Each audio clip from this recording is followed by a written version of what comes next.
सभी बड़ों को प्रणाम और छोटों को बहुत सारा प्यार। आज की कहानी का शीर्षक है फ्योली रोतेली। फ्योली एक पुष्प है जो उत्तराखंड में पाया जाता है। बहुत सुंदर पुष्प है ये। कैसे पड़ा फ्योली का नाम, इसी पर आधारित है यह कहानी। तो आइए शुरू करते हैं। फ्योली रोतेली। एक बार की बात है, सौरीकोट नाम के एक गांव में एक बहुत ही सुंदर लड़की फ्योली रोतेली रहा करती थी। वह अपने पिता नागू सोरियाल की एकमात्र संतान होने के कारण बड़े प्रेम से पाली गई थी।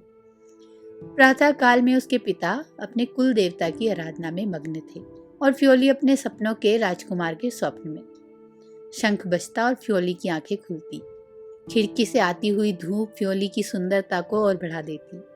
उसके बुरांस जैसे लाल होठ ढलते हुए सूर्य की लालिमा को मात देते थे। उसके पहाड़ी नयन नक्श उसे और भी सुंदर बनाते थे। फ्योली उठी और अपने काले लंबे बाल बनाकर अपने सोने की गगरी लेकर घर से बाहर निकली। उसकी सहेलियां भी उसके साथ पानी भरने आई। सबने जल भरा और वापस अपने घर चली गई। लेकिन फ्योली इस बार की तरह नहाने के लिए वहीं रुक गई। वह पानी भर ही रही थी कि उसने पानी में किसी और की परछाई देखी। वह पीछे मुड़ी, लेकिन वहां कोई भी नहीं था।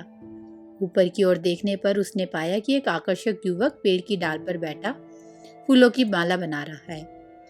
उन दोनों ने एक दूसरे को देखा। फ्योली के नेत्र झुके और गालों की लालिमा बढ़ गई। वह युवक पेड़ से उतरा और फ्योली के पास आकर बैठ गया। युवक ने अपना परिचय देते हुए कहा, मेरा नाम भूपू राउत है। क्या तुम मुझे जानती हो? इस पर फ्योली ने उत्तर दिया, हाँ, तुम्हारे पिता की नज़र हमारे गांव पर है। तुम यहाँ क्यों आए हो? भूपू ने प्रेम और मित्रता की आस को उसके वहां होने का कारण बताया। उसने अपनी बांसुरी निकाली और फ्योली का मन मोहने के लिए बांसुरी बजाने लगा। फ्योली मंत्रमुग्ध होकर उसे निहारने लगी। फिर भूपू ने उसे अपने हाथों से बनाया फूलों का हार पहना दिया। फ्योली के बालों को फूलों से सजाते हुए भूपू ने आंखों ही आंखों में फ्योली को जन्मों तक साथ देने की कसम खा ली। सूर्य ढलने पर फ्योली को आभास हुआ कि पूरा दिन निकल चुका है। वह घर की ओर भागी, जहां उसके पिता गुस्से में लाल उसकी प्रतीक्षा कर रहे थे। फ्योली के बालों में फूल और गले में फूलों की माला देख उनका पारा और चढ़ गया। उन्होंने उससे देर होने का कारण पूछा तो फ्योली ने उन्हें भूपू के बारे में बताया। फ्योली के पिता ने गुस्से से आग उगला होकर फ्योली को भूपू से ना मिलने के लिए कहा। फ्योली बोली कि वह अपने प्राण त्याग देगी, लेकिन भूपू से ही विवाह करेगी। यह सुनते ही उसके पिता ने उसे बहुत जोर से धक्का दिया और फ्योली चोट खाते हुए जमीन पर गिर गई। फ्योली अपने प्राण त्याग चुकी थी। उसे मरा हुआ पाकर उसके पिता को बहुत दुख हुआ। यहाँ उसके पिता आंसू बहा रहे थे, वहां फ्योली इंद्रलोक पहुंच चुकी थी।